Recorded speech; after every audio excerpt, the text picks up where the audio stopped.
Pour moi, c'est OK. Je ne sais pas pour Etombe. C'est quand on va répondre après. L'article que nous avons choisi s'appelle Microservices in IoT Cloud. Nous avons choisi de présenter notre plan comme suit. Premièrement, le contexte de l'article. Deuxièmement, contribution de l'article. Ensuite, la validation de la contribution et finalement, l'analyse critique.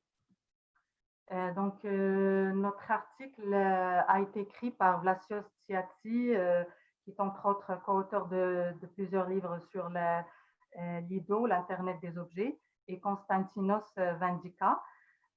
Cet article aborde les critères de sélection des technologies qui permettent de mettre en œuvre une architecture moderne de type microservice pour l'infrastructure en cloud d'une solution Internet d'objets.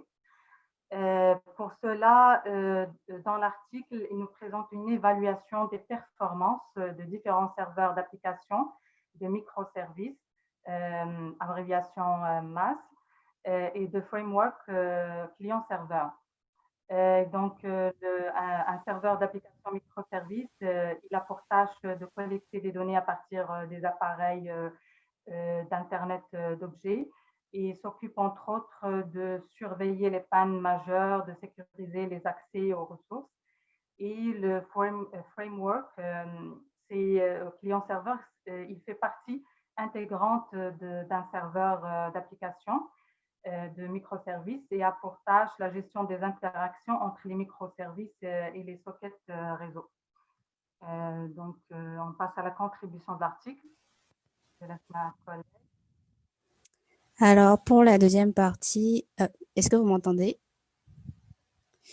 La contribution de l'article. Dans cet article, les auteurs ont choisi de comparer les serveurs d'application de microservices et les frameworks client-serveur qui y sont associés. Et les mesures de performance qui ont été utilisées, c'est le débit, l'empreinte mémoire et l'empreinte binaire. Le test qui a été utilisé, c'est l'écoservice. L'écoservice, c'est un microservice, en fait, c'est le microservice le plus simple qui puisse être utilisé dans un MAS. Et en fait, il reçoit une requête HTTP POST avec du texte dans le corps et il produit une réponse HTTP OK. Donc, dans la première évaluation, celle du débit dans la catégorie des serveurs d'application de microservices, ils ont présenté les différents résultats sur ce graphe. En bas, on a la liste des serveurs qui ont été testés.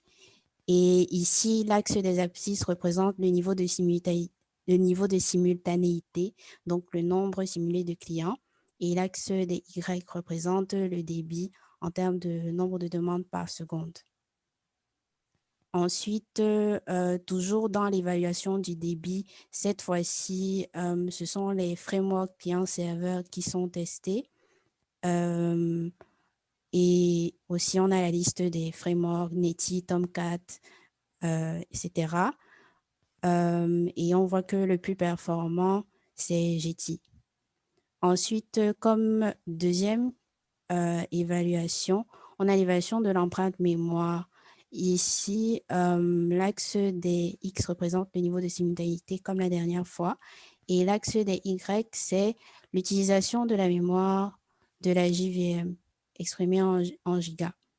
Donc, on a ensuite l'évaluation de l'empreinte mémoire pour les frameworks client-serveur.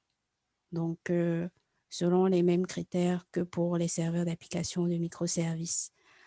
Comme, comme conclusion que les auteurs... Ah, désolé. Maintenant, la dernière catégorie, c'est la comparaison de l'empreinte binaire. Donc, ici, on a regroupé les différents serveurs d'application de microservices et les frameworks qu'ils utilisent. Et les deux couleurs différentes représentent la taille du framework et par rapport à la taille du serveur d'application de microservices. Donc, comme conclusion des auteurs, ils ont conclu que les frameworks client-serveur surpassent les serveurs d'application de microservices en termes de débit et les serveurs d'application de microservices, les MAS, utilisent une empreinte mémoire plus importante que les frameworks client-serveur.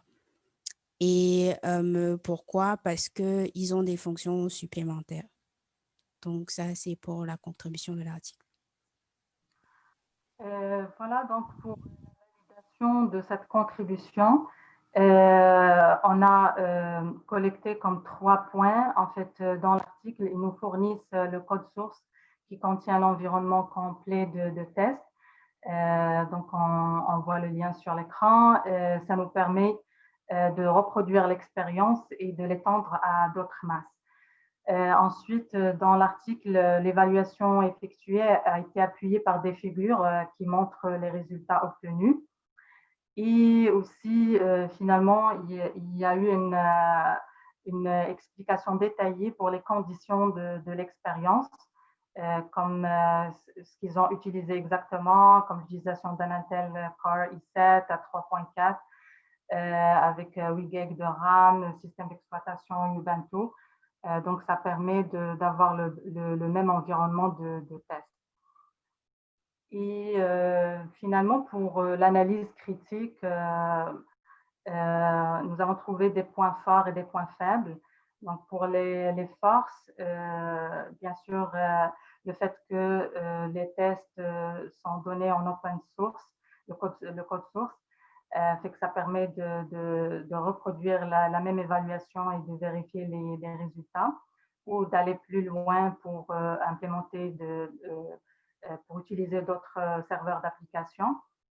Il y a eu une bonne explication pour les motivations des expérimentations.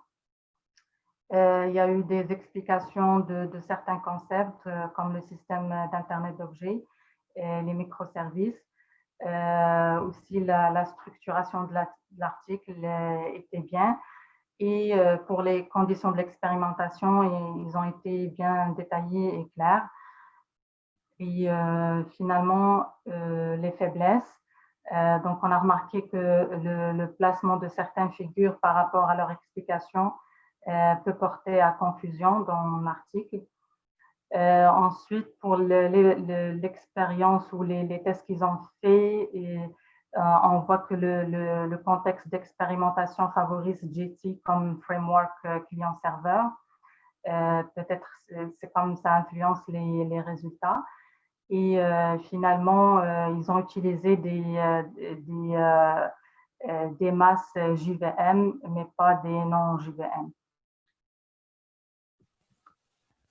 Pour conclure, c'était un article intéressant dans le sens où on peut reproduire les tests nous-mêmes, on peut ajouter d'autres serveurs d'application de microservices aux tests et c'est ce qui rend vraiment cet article attrayant.